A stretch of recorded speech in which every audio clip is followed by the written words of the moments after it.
아무래도 예전부터 종교 철학 쪽에 관심을 가지고 있었고, 또한 박사학위 역시 종교 철학 분야에서 쓰다 보니까 한국에 들어와서도 종교 철학이나 혹은 종교 사회학 쪽에 관련되어 많은 책들을 읽거나 또한 연구에 집중을 하게 됩니다. 요즘에도 틈틈이 서양 철학사를 살펴보는데요. 그럼에도 불구하고 제 관심은 결국에는 기독교와 서양 철학이 어떤 상관관계를 가지고 있느냐에 집중되어 있는 것 같습니다. 최근에 고대 철학을 살펴보면서 밀레토 삭파에 대한 책들을 조금씩 읽고 있습니다. 물론 탈레스가 세상을 물이라고 규정했다. 아니면 아낙시만드로스 혹은 아낙시메네스가 뭐라고 이야기했다. 이러한 것이 중요한 것은 아닐 것입니다. 제가 생각하기에 고대 철학을 연구함에 있어서 구체적으로 누가 어떤 말을 했다 보다 더 중요한 것은 왜 그들이 그 시대 속에서 그런 말을 할 수밖에 없었느냐 하는 것이죠. 단순히 철학적 내용을 외우는 것이 아니라 시대적 상황 속에서 그들의 이야기와 그들의 주장이 가지는 의미를 살펴보는 것이 진정한 의미의 철학함이라고 저는 생각합니다. 그리스 로마적인 신화 혹은 신화적 세계관 속에서 살아가던 이들이 세상을 논리적으로 설명하기 위하여 노력했다라고 하는 것이 중요한 것이죠. 셰무엘 이녹 스텀프와 제임스 피저의 표현을 빌리자면 신화적 세계관에서 벗어나 이 세계를 논리적으로 설명하기 위한 것이다 라고 볼 수가 있습니다. 여기서 신화적 세계관이라고 하는 것은 신학적 세계관과는 좀 다른 것입니다. 신화적 세계관이라고 하는 것은 신들이 그 이면에 있고 신들의 의지와 활동에 의해서 자연이 돌아간다고 생각하는 것이죠. 하지만 논리적 체계를 요구하는 신학적 세계관은 다릅니다. 신화적 세계관과 신학적 세계관이 구별되어지는 이유가 바로 여기에 있습니다. 특히 기독교 신학은 그 고대 초기 기독교 때부터 서양 철학, 특히 그리스 철학과 헬레니즘 문화의 논리적 구조를 가지고 와서 성경의 내용들을 설명하려고 노력했던 것이죠. 우리가 알고 있는 교부 철학은 그렇게 형성된 것이고요. 그렇기 때문에 기독교 철학은 단순한 믿음을 강요하는 것이 아니라 그 믿음이 그들이 살아가는 세상 속에서 어떤 의미를 가지는지를 설명 혹은 이해시키려고 노력한 결과물이라고 볼 수 있습니다. 맹목적인 신앙이나 사자하지 않는 신앙이라고 하는 것이 듣기에는 좋아 보여도 결국에는 기독교를 퇴행시키는 이유가 바로 여기에 있습니다. 하지만 그리스도인들이 이 세상 속에서 이 세상의 가치를 바라볼 때에는 중요하게 생각해야 될 두 가지 점이 있습니다. 첫 번째는 복음이라고 하는 것은 결국 교회 내에서 형성되어지지만 그 교회에 머무는 것이 아니라 세상을 향하여 선포되어져야 한다라고 하는 것이죠. 그렇기 때문에 그리스도인들은 세상이 어떻게 변해가는지, 세상 사람들이 어떤 생각을 가지고 있는지를 끊임없이 고민해야 됩니다. 그들이 이해할 수 없는 방식대로 혹은 그들이 듣지 못하는 방식대로 복음을 전파한다면 그것이 아무리 진리라고 할지라도 세상 사람들에게 올바르게 전달될 수 없기 때문입니다. 하지만 그리스도인들은 또 다른 측면에서 세속의 가치에 대해서 생각해 볼 필요가 있습니다. 왜냐하면 세속의 가치라고 하는 것이 여러 가지 변화 속에서 복음의 진정한 가치를 왜곡시키는 경우가 있기 때문이죠. 이 경우 그리스도인들은 세속의 가치에 잘못된 것을 지적하며 그것이 복음의 가치를 왜곡하지 않도록 조심해야 합니다. 예를 들어 돈으로 모든 것이 변환되는 세상 속에서 복음마저도 돈으로 평가하려고 하는 생각들이 생겨나고 있습니다. 이러한 것들은 하나님께서 원하시는 하나님 나라의 가치가 아닙니다. 또한 과거 군사 독재나 혹은 권위주의적인 정치체제 속에서 교회마저도 잘못된 권위주의에 물들어 갈 수가 있는 것이죠. 이러한 세속의 잘못된 가치 속에서 그리스도인들은 복음의 가치를 지키기 위하여 노력해야 하는 것입니다.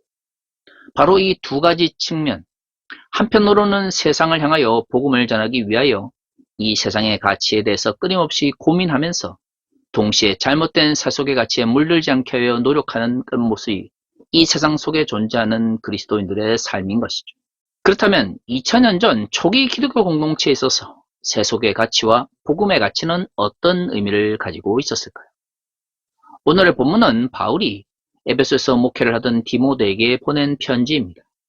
그리고 그 가운데서 세속의 가치 속에서 살아가는 그리스도인들이 어떻게 복음의 가치를 지키며 살아가야 되는지에 대해서 분명하게 이야기하고 있습니다. 7절과 8절은 이렇게 이야기합니다. 망령되고 허탄한 신화를 버리고 경건에 이르도록 내 자신을 연단하라. 육체의 연단은 약간의 유익이 있으나 경건은 범사에 유익하니 금생과 내생의 약속이 있느니라. 바울은 디모데에게 경건에 힘쓸 것을 이야기하고 있습니다. 경건이라고 하는 것이 그리스도인들에게 큰 유익을 주기 때문이죠. 당시 문화 속에서 경건한 사람이다라고 평가받는 것도 대단히 중요하고 또한 유익을 안겨다 주지만 바울은 그리스도인의 경건이 여기서 한 걸음 더 나아가서 신앙의 문제와 연결되어 있음을 강조합니다. 사실 디모데전서 1장부터 3장까지를 자세히 읽어보면 디모데가 목회하던 그곳에 문제가 발생했다는 것을 알 수가 있습니다. 바울은 1장에서 3장의 말씀을 통해서 경건의 문제를 반복해서 강조합니다. 특히 종교 지도자들, 감독이나 집사라고 표현되어지는 이들에 대해서 엄격한 경건에 대해서 이야기하고 있는 것이죠. 바울은 9절과 10절을 통해서 이 경건의 문제가 하나님에 대한 소망과 어떻게 연결되어 있는지를 자세히 설명합니다. 미쁘다 이 말이여 모든 사람들이 받을 만하도라. 이를 위하여 우리가 수고하고 힘쓰는 것은 우리의 소망을 살아계신 하나님께 두미니 곧 모든 사람 특히 믿는 자들의 구주시라. 경건이라고 하는 것은 그리스도인들에게 매우 중요합니다. 하지만 당시 문화 속에서도 경건은 사회적 지도층이나 아니면 사회로부터 존경받는 이들에게 매우 중요한 도덕적 가치였던 것이죠. 그런데 말이죠. 이 경건을 강조하면서 바울이 이야기하는 것은 그리스도인들은 단순히 사회적인 신뢰나 혹은 존경을 받기 위해서 경건에 힘쓰는 것이 아니라 하나님을 향한 소망의 문제와 경건이 연결되어 있기 때문에 더욱 힘써야 한다고 말하고 있습니다. 우리가 경건한 삶을 살기 위하여 노력해야 되는 것은 살아계신 하나님을 믿고 또한 그분이 우리를 구원하셨음을 믿고 따르기 때문이죠. 많은 그리스도인들이 오늘날 잘못 생각하는 것이 경건의 문제가 선택의 문제라고 생각합니다. 하나님께서 우리를 구원해 주셨으니 우리가 어떤 삶을 살든 하나님께서 다 용서해 주시고 구원해 주셔야 한다라고 하는 생각을 가지고 있는 것이죠. 하지만 바울의 생각은 좀 다릅니다. 하나님께서 살아계시고 우리를 구원해 주셨고 또한 우리의 소망이 그 가운데 있기 때문에 우리는 결국 경건한 삶을 살아야 하는 것이죠. 11절에서 바울은 그리스도인의 경건과 또한 하나님을 향한 소망이 서로 연결되어 있다고 하는 것을 교회 지도자들은 마땅히 교회 공동체 사람들에게 가르쳐야 한다고 말하고 있습니다. 이것은 문제가 발생한 교회 공동체에 매우 중요한 정체성인 것이죠. 사실 경건이라고 하는 것은 혼자 이룰 수 있는 것이 아닙니다. 기독교적 의미의 경건은 그렇지 않습니다. 그 경건은 사회 속에서 혹은 공동체 속에서 이루어져야 하는 것이고 실현되어져야 하는 것입니다. 그럼 왜 우리는 경건하게 살아야 합니까? 바로 우리가 하나님을 믿고 그 하나님께서 우리를 구원해 주셨기 때문입니다. 경건과 하나님을 향한 소망이 서로 연결되어 있는 것이죠. 교회 지도자들은 그것을 성도들에게 가르쳐야 됩니다. 왜냐하면 그것이 바로 교회 공동체의 중요한 정체성을 형성하고 있기 때문이죠. 그런데 여기서 우리가 생각해 봐야 하는 것은 바울이 디모데전서뿐만 아니라 바울의 서신 여러 곳에서 복음의 가치를 강조하면서 그리스도인들이 하나님의 뜻대로 살아가야 된다는 것을 말합니다. 때로는 그것은 경건의 모습으로 나타나고 때로는 그것을 사랑을 실천하는 모습으로 나타나며 때로는 그것이 하나님을 향한 두려움의 모습으로 나타나기도 하는 것이죠. 하지만 모든 공통점은 결국 복음의 가치를 잊어버리지 말고 우리의 삶 가운데 실천하기 위하여 노력하라고 하는 것입니다. 왜 이토록 명확한 복음의 가치를 바울은 그의 서신을 통해서 반복해서 이야기할까요? 여기서 생각해야 되는 것은 2000년 전에도 바로 복음의 명료한 가치를 왜곡하고 또한 왜곡된 방향으로 선동하는 사람들이 있었기 때문입니다. 바울이 편지를 보냈던 대부분의 교회들은 바울의 가르침 속에서 명료한 복음의 가치를 이해하고 있었지만 또한 바울과 다른 가르침을 가르치는 사람들에 의해서 선동되어지고 또한 왜곡된 가르침을 받아들이는 경우가 많았습니다. 지금 생각해보면 어떻게 바울과 같이 위대한 혹은 바울을 가르쳤던 예수의 제자들, 사도들이 있었던 시대에 이러한 왜곡이나 또한 잘못된 선동이 발생할 수 있었을까라고 생각할 수 있습니다. 하지만 2000년 전이나 지금이나 사람의 생각이라고 하는 것은 비슷한 것이죠. 우리가 구원을 받았다고 해서 우리가 인간이 아닌 것이 아니죠. 우리는 인간의 본성과 인간의 연약함을 가지고 있습니다. 사실 한국 교회의 모습을 보면 2000년 전에 왜 그토록 많은 이들이 자, 복음의 가치를 저버린 상태에서 선동하는 사람들의 말에 귀를 기울였는지를 알 수가 있습니다. 지금은 그 영향력이 많이 사라졌지만 과거에 기복주의와 번영신학이 난무했던 70년대와 80년대 한국교를 생각해 봅시다. 그때 많은 이들이 예수천국 불신지옥을 외쳤습니다. 외형적으로 보면 누구보다도 믿음을 강조하고 하나님을 향한 사랑을 강조하는 것처럼 느껴지죠. 그런데 과거 그토록 예수천국 불신지옥을 외치고 또한 하나님의 사랑과 믿음을 강조했던 시대에 교회는 그 누구보다도 교회에 대한 헌신과 또한 교회에 대한 봉사를 강조했었습니다. 마치 교회 봉사를 하지 않으면 지옥에 가는 것처럼 교회 봉사를 통해서 구원을 얻는 것처럼 가르치기도 했죠. 여기서 한 걸음 더 나가면 교회에 대한 봉사를 넘어 목사에 대한 무조건적인 순종과 또한 복종을 강조하는 방향으로 나아갔습니다. 재밌는 것은 한국 교회에서 교회에 대한 봉사는 언제나 목사님을 잘 섬기고 또한 목사님의 말씀에 무조건적으로 복종하는 것과 연결되어지는 방식으로 가르쳤죠. 지금 생각해보면 이것은 말이 되지 않습니다. 우리의 믿음은 결코 교회를 섬기거나 목사님께 무조건 복종하는 것을 통해서 형성되는 것이 아닙니다. 교회 지도자들이 중요하고 그들을 통해서 우리가 성숙할 수 있는 기회를 얻을 수 있는 매우 중요한 역할을 감당하고 있지만 그렇다고 해서 교회 담임 목사나 교회 지도자들이 하나님이 되거나 예수 그리스도의 자리를 대신할 수 없는 것이죠. 하지만 지난 3, 40년 동안 한국 교회에서 교회에 대한 봉사와 목사님에 대한 순종은 일반 성도들에게 너무나 당연한 것처럼 여겨졌습니다.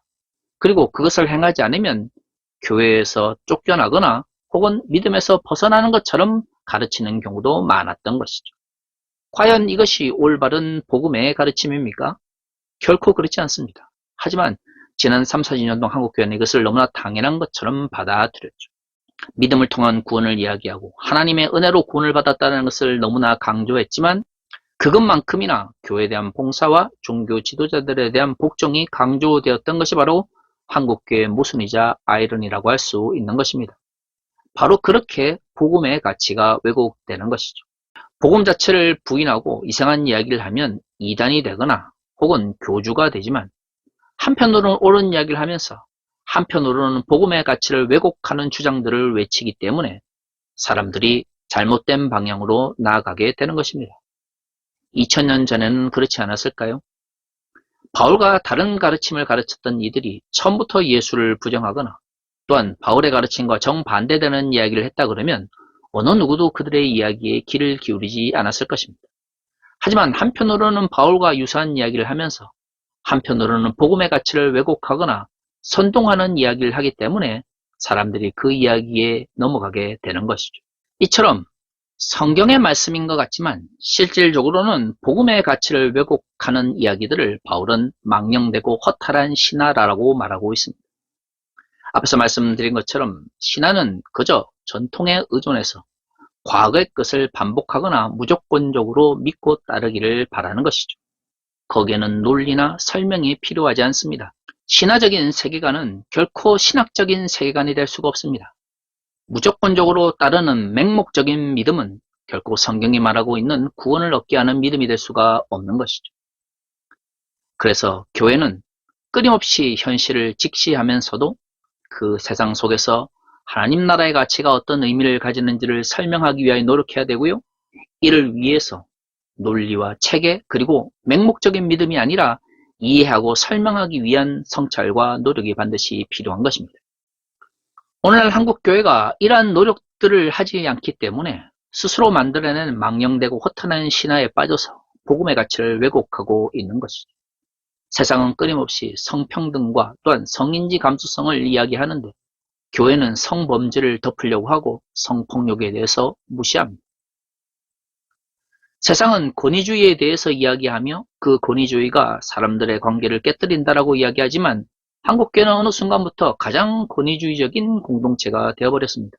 한국 사회가 끊임없이 민주주의를 향해 나가고 있는데 여전히 태극기 부대로 대표되고 있는 기독교 극우 세력을 한국의 근본주의 교회는 긍정적으로 받아들이고 또한 양육하고 있는 것이죠. 이 모든 것이 결국에는 세상의 가치를 올바르게 성찰하고 또한 비판적으로 바라봐야 되는 것을 제대로 이루지 못한 한국교회의 연약한 모습이라고 할 수가 있습니다. 사랑하는 성도 여러분, 한국교회가 다시 살아나기 위해서 필요한 것이 무엇이겠습니까? 복음의 명료함을 분명하게 선포하면서 망령되고 헛된 신화와 같은 잘못된 가르침을 버리기 위하여 노력해야 하는 것입니다. 과거와 같이 교회에 열심히 봉사하고 교회 지도자들에게 맹목적으로 추종해야만 구원을 얻는 것처럼 가르치는 잘못된 가르침을 버리지 않는 이상 한국교회는 현재의 몰락의 길에서 벗어날 수가 없는 것이죠. 그러한 망령되고 헛된 신화를 버릴 수 있는 과감한 결단의 순간이 필요합니다. 하지만 그것만으로는 충분치 않습니다. 우리가 진정 하나님께 소망을 두고 진정 우리의 소망이 성경이 가르치는 하나님 나라의 가치를 담고 있다면 그것은 경건의 모습으로 나타나야 합니다. 진정한 경건은 무엇입니까? 야고보서 1장 27절은 이렇게 이야기하고 있습니다. 하나님 아버지 앞에서 정결하고 더러움이 없는 경건은 곧 고아와 과부를 그 환난 중에 돌보고 또 자기를 지켜 세속에 물들지 아니하는 그것입니다. 바울의 서신은 아니지만 바울이 디모데 전서에서 강조하고 있는 경건의 모습과 야고보서에서 말하고 있는 경건의 모습은 매우 밀접한 상관관계를 가지고 있는 것이죠. 성경이 말하는 경건은 연약한 자들과 사회적 약자들의 문제와 연결되어 있고요. 그들과의 관계성 속에서 형성되어지는 것입니다. 그리고 끊임없이 세상 속에서 나 자신을 돌아보고 성찰하는 삶의 모습을 말하고 있는 것이죠. 어느 순간부터 한국교회가 교회 봉사하고 교회 지도자에게 충성하는 것만이 믿음이고 또한 구원인 것처럼 이야기하는 잘못된 신화에 빠져 있습니다. 그와 함께 사회적으로 연약한 자들, 우리의 도움을 필요로 하는 눈물 흘리는 사람들에 대한 관심이 점점점 멀어지고 있는 것이죠.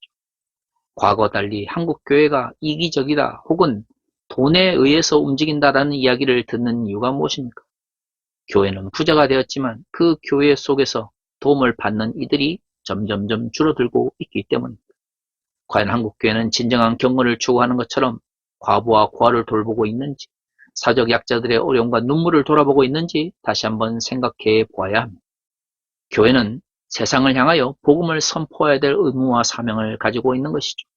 그런데 그리스도인들이 교회에만 머물고 있고 세상 속에서 하나님 나라의 가치에 대하여, 복음의 가치에 대하여 관심을 가지거나 실천하려고 하지 않는다면 과연 그 복음이 세상 속에서 의미를 가질 수가 있겠습니까? 우리 모두가 우리의 삶을 통하여 경건을 실천하며 그 가운데서 복음의 가치가 나타날 수 있도록 노력해야 할 것입니다. 한국교회가 망령되고 허탄한 신화를 버리고 경건의 문제에 관심을 가질 때 비로소 한국교회가 새롭게 변화될 수 있음을 우리는 반드시 기억해야 할 것입니다. 다시 기도하겠습니다.